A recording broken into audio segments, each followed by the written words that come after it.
Hirap ngayon makabenta ang mga nagbabuy and sell ng sasakyan. Nabawasan daw kasi ang mga nagkaka-interes na bumili dahil sa mahal na gasolina. Para bigyan ng mukha ang balita, Mobile Journal Francis Rivera. Easy day mga bossing! Bago ang sunod-sunod na mega oil price hike, paldo raw sa dami na kliyente ang car dealer na si Romeo Maligro Jr. Nakilala pa nga siyang content creator online bilang Jamalix dahil binablog niya ang mga transaksyon nito.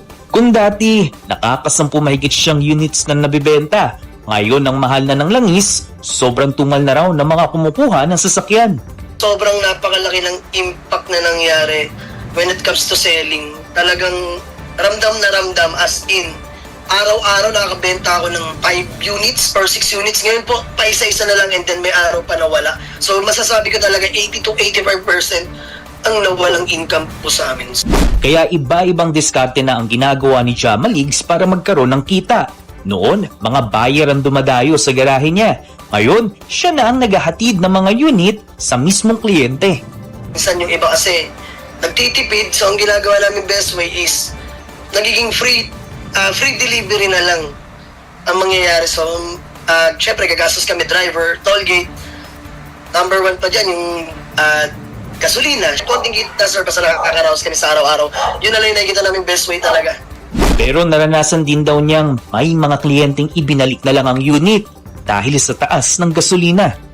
Kung dati nakakapagtabi-tabi pa kahit papaano, so ngayon napupunta na lang talaga upa ng garahe. Anong nangyayari sir, nagiging balik puhunan na lang po talaga kami sa ngayon. Lahat naman ng sitwasyon naiintindihan natin.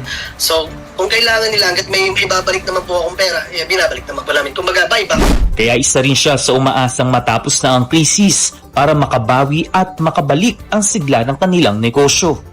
Sana itigil na po yung gera sa Middle East. Sana magkaroon na sila ng peace para hindi na tayo maapektuhan. Sana ibalik na nila yung dating presyo ng crude at gasolina dahil sobrang bigat na rin po at di na kaya talaga.